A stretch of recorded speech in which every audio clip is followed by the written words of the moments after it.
Kalaboso ang isang ama na inilalako umano online ang kanyang mga anak.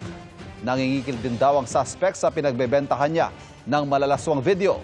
Nakatutok si John Consulta.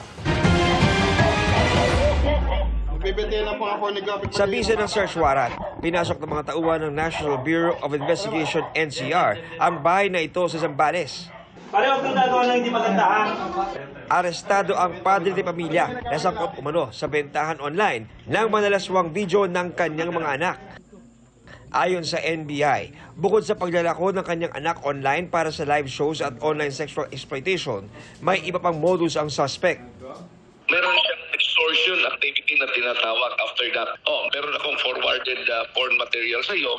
You don't want me to report to your authorities. So, kumikita ito. Kumikita na siya dun sa porn material niya using his own children.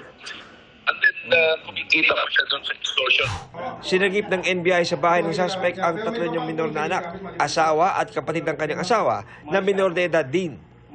Na-recover din ang cellphone ng suspect na naglalaman ng malalaswang videos na pinapadala ng suspect sa kanyang mga parokyano at mga transaksyon. Inquest na ito, nagsampa kami ng kaso dito ng anti-online abuse and exploitation of children, qualified human trafficking, violations ng Anti-Trafficking and Persons Act, qualified because of the use of minors, possession ng paraphernalia for dangerous drugs under the Comprehensive Dangerous Drugs Act. Kasi meron kaming nakuhang marijuana. Di na nagbigay ng pahayag ang suspect na nakakulong na sa detention facility ng NBI sa Bilibid.